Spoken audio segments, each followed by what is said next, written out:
Bonjour, hi, I'm Michaela and welcome to my kitchen. Today we're going to be making a peanut butter bliss ball.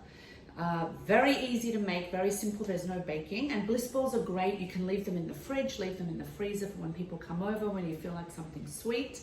Not many ingredients in it. So what we're doing is we're going to take some chia seeds, which we love chia seeds, great form of protein.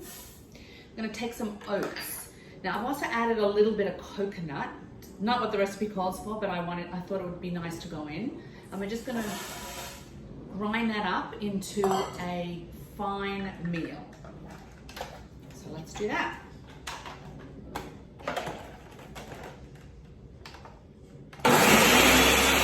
Okay, now that it's ground up, we're going to add some peanut butter, natural peanut butter. You can add some other nut butter if you don't like peanut butter, and I've got some date syrup. You can add maple syrup, rice malt syrup. I've got some dates. I ran out of maple syrup. Very easy, and we're going to mix that all together. Now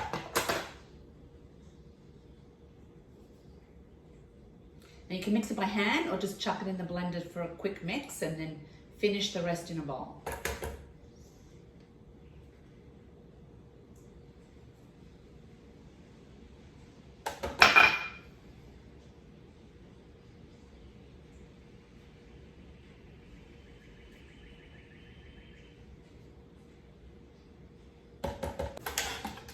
Okay, so we're just going to finish it off in our bowl, mix it all together.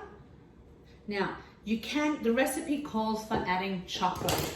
I don't put in the chocolate.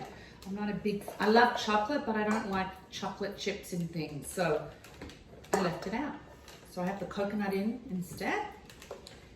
And you're just going to roll it into balls, and depending on your size, it says it makes 12 large balls. I'm going to probably make them smaller than that. But first, make sure that it's mixed together. You can use your hands for this. Like a dough. You want to just really make sure that everything's mixed really well. There we go. And then you're just going to roll them into balls and keep them in the fridge. You can drizzle chocolate on them if you want. I'm not. Keeping it super simple. And then you might want to wet your hands to stop it from sticking when you roll them. And that's it. There you have it, a peanut butter bliss ball. Super easy, keep them in the fridge, enjoy.